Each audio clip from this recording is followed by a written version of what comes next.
All right, I'm back, and now we want to talk about nuclear power and how to generate it.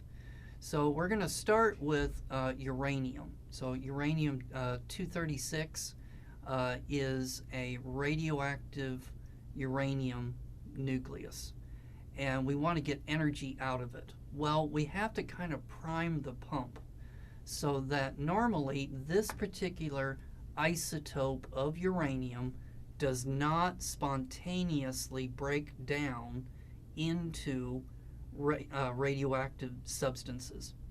So what we need to do is we're going to start with a single nucleus of uranium, and we're going to strike it with a neutron. So what is going to happen is this neutron, when it enters into this nucleus, is going to make it highly unstable, and that's going to set it off so that it undergoes nuclear fission and is going to break up into two smaller pieces.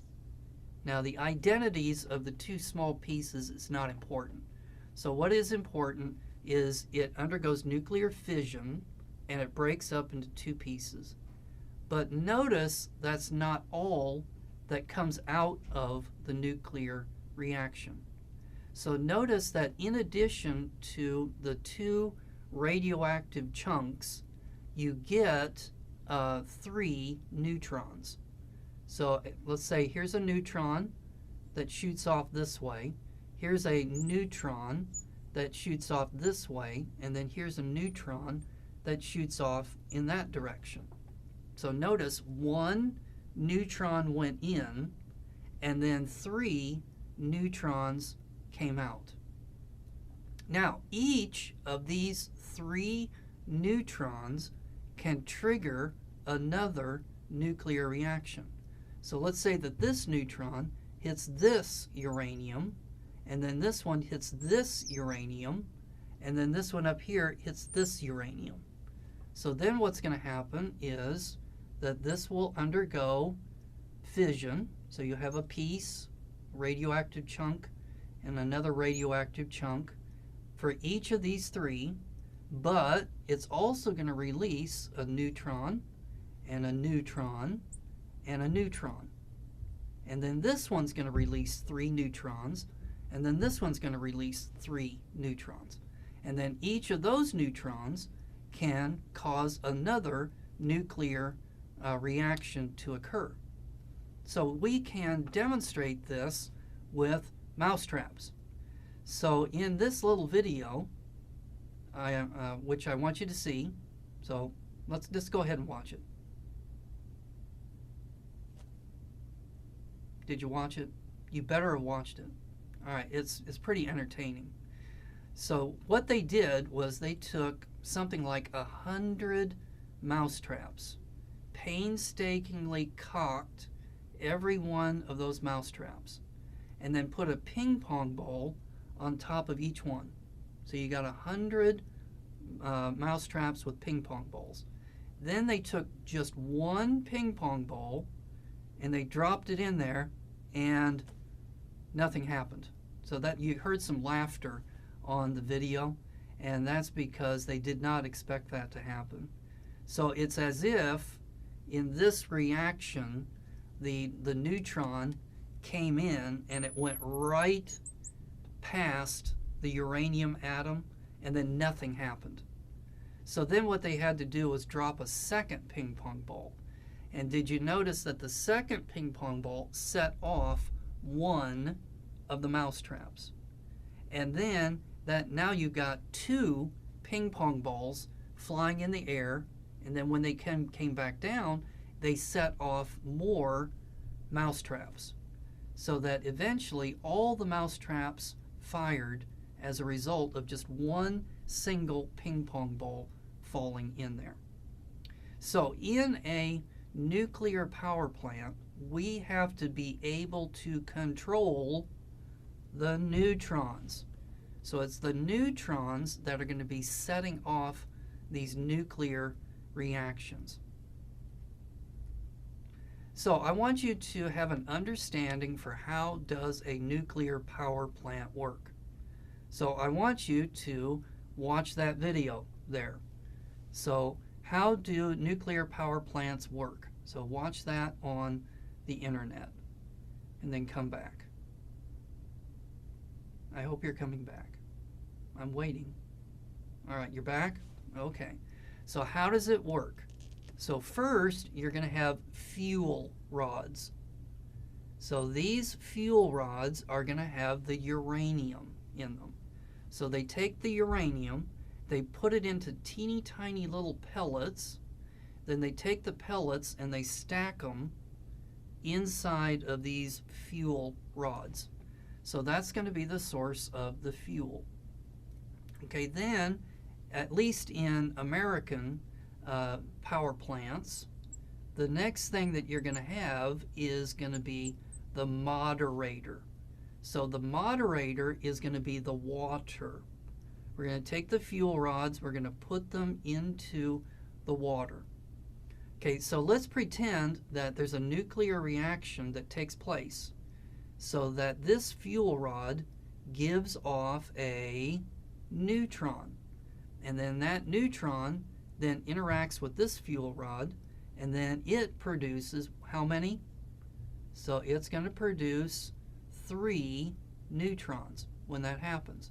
And then those 3 neutrons then can cause more nuclear reactions. This would be a runaway nuclear reaction. It would get hotter and hotter and hotter and hotter until either something exploded or something would melt down. So we need to control the neutrons. And so that's what the control rods are. So I don't have a different color, but let me just say that you can put rods in between the fuel rods like this. And what they're going to do is slow down or capture the neutrons. So the control rods are controlling the neutrons by capturing them. The control rods are going to be made of iron. Why? What happens to iron when you smash it? Nothing. What happens to iron when you pull it apart? Nothing. So iron is the perfect substance to capture the neutrons because there's going to be no nuclear reactions when the iron captures the neutrons. Okay, so what's the purpose of the water then? So you've got the fuel rods, you've got the control rods. The water is the moderator. The water slows down the neutrons. So if the neutrons are moving too fast, they'll go right through the uranium and nothing will happen. So what we need to do is to slow them down enough to where they can be captured by the uranium. And so that's what the water does. Now, what happens to the water as heat is given off by the rods? Well, the water gets hotter and hotter.